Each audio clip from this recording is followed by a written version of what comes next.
The General by Dispatch. Here on Democracy Now!, democracynow.org, The War and Peace Report. I'm Amy Goodman with Juan Gonzalez.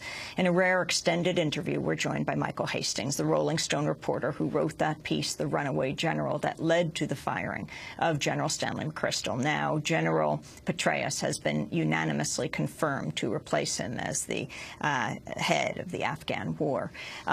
Continuing on the question that Juan asked you, the key points in your piece and this division between the military, which you point out has a how many $100 billion budget in Afghanistan, and overall $600 billion, $500 billion. Right. The joke is that you could fit every Foreign Service officer on one aircraft carrier. There are more people in the Army band than there are in the entire Foreign Service. That's the State Department. So $50 billion budget for the State Department. $600 billion plus.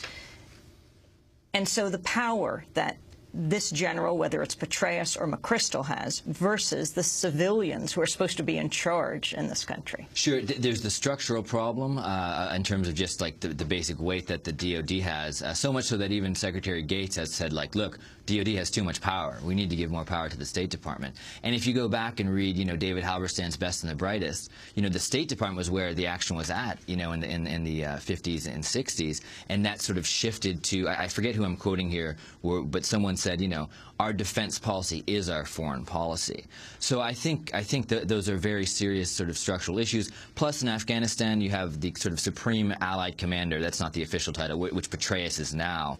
And then on the diplomatic side, you have a number of very often in some cases talented diplomats, sort of fighting over who is the strongest diplomatic voice. 4 or 5 people, and I think there's now a sense that that has to be clarified. And I think that if there's a positive impact to the article, at least if they're going to do this crazy strategy, at least they might try to get it right. I wanted to ask you, in all of the references, disparaging references to Obama administration officials, you noted that there was one official that they were laudatory of, Hillary Clinton, and that for some reason the McChrystal camp considered her a friend. Could you talk about that? Sure. I mean, Secretary Clinton has had a very good relationship with Secretary Gates. Gates is a big McChrystal backer. I think Clinton's run-in with Petraues in 2007 made her a little hesitant to appear in any way sort of anti-military, sort of anti-general, but also her policies have been pretty center-right. And so, when the debate was going down, she disagreed with her ambassador, Eikenberry. She disagreed with Eikenberry and basically said, give Stan what he wants. I think that's to build up her own defense credentials, but I think it's also I think that's what she believes. Well, let's talk about Eikenberry, because this is a very significant split between McChrystal and the ambassador, also a general, a former retired general, Ambassador Eikenberry, and the cables that he sent that Dan Ellsberg has called the new Pentagon Papers that he sent to Hillary Clinton, but were leaked. Right. Well, I think this is the most fascinating development, and the guy whose job is sort of most in the balance right now is Ambassador Eikenberry, because it wasn't just it's known as General McChrystal's strategy, but guess who was also writing that strategy? General Petraues. So yeah, I mean, it was a devastating critique. It was devastating. And if you go back, I recommend anyone to go back and read those cables to see probably what was the most prescient and scathing critique of the strategy we're pursuing. And the leak angered McChrystal's team beyond belief. Explain what he said. Well, General McChrystal said that he felt betrayed, and that this was a cable that was leaked to cover their flanks for the history books. And what Eikenberry wrote.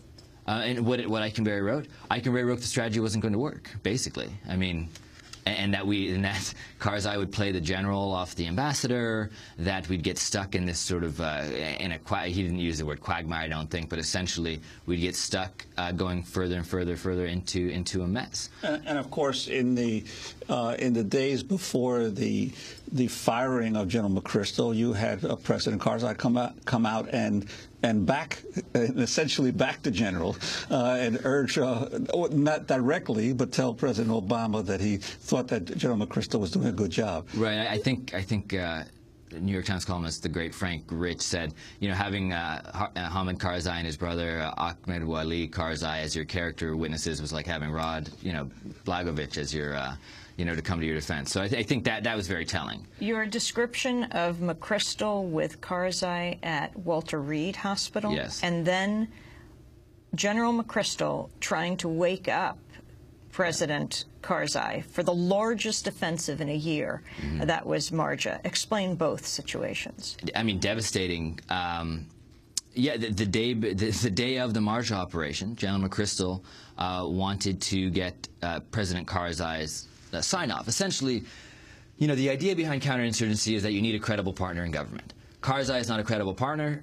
So what do? You make him a credible partner. It's what we did with Prime Minister Maliki in Iraq. You will him by your support so he eventually becomes a credible partner, and he becomes what they call a commander-in-chief. So Karzai starts acting like the president. Now now we see that from our perspective, where Karzai is dealing with a number of other political sort of dynamics, where he does not necessarily want to be responsible for Afghan civilians being killed. He does not necessarily want to be responsible. He wants sort of plausible deniability on a lot of these military operations.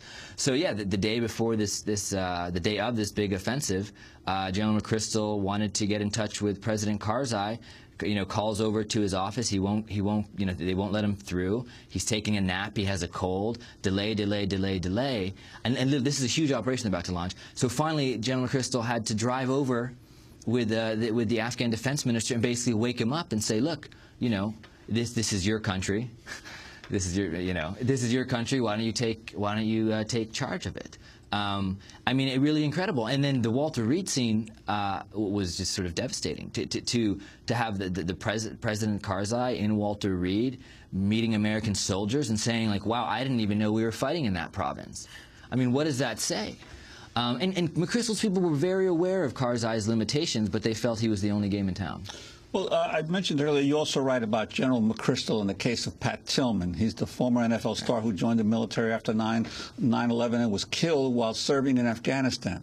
The military initially said he died while charging up a hill toward the enemy to protect his fellow Army Rangers, but in fact Tillman was killed by his own men in so-called friendly fire. McChrystal was at the center of the military cover-up. This is what Pat Tillman's mother, Mary, had to say about McChrystal when we spoke with her 2 years ago. I asked her about a memo that McChrystal wrote regarding her son. This memo was a means of exonerating Stanley McChrystal for having any kind of, culpability in any kind of cover-up, because on April 29th, he sent this P4 memo. It's a personal memo to General Abizaid, General Kinzinger, and General Brown, indicating that Pat was indeed killed by friendly fire, or at least suspected friendly fire, although he's playing with language there, because they did know that they suspected it within 24 hours, but by April 29th, they knew. But he's saying that they should tell the President and the Secretary of the Army, because they were going to be making speeches at the Correspondents' Dinner that weekend, and that they didn't want him or the Secretary of the Army to make any embarrassing statements about Pat's actions if the circumstances of Pat's death were to become public. Not when the circumstances become public, but if, which suggests that they had no intention of telling us the truth unless they had to. That was Mary Tillman, the mother of Pat Tillman, McChrystal's role in that. And also in Iraq, when he was in charge of Black Ops for the 5 years before he became head of the Afghan war, the issue of torture.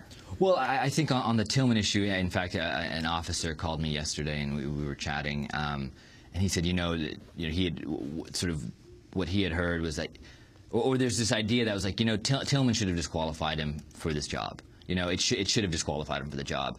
And the fact that it didn't shows poor judgment along the way. But he was such an impressive character that they gave him a pass on this, and that really should have basically that should have ended his career. The torture, the torture allegations, this kind of stuff. He was in a business of killing. I mean, doing nasty. That's what they do. I mean, he's a warrior. He's a killer. He's hunting people down and hunting, America's enemies down in many cases. Real bad guys. But this is prisoners who are being held at a camp in Iraq who Human Rights Watch report had put out were being tortured, and the scene of McChrystal being there. Yeah, and I think, and he did not get dragged into that either. He sort of skated that as well. And from my conversations with people on his staff, I don't think McChrystal was a fan of these sort of enhanced interrogation. He didn't want to be in charge of it in Afghanistan because of, well, how close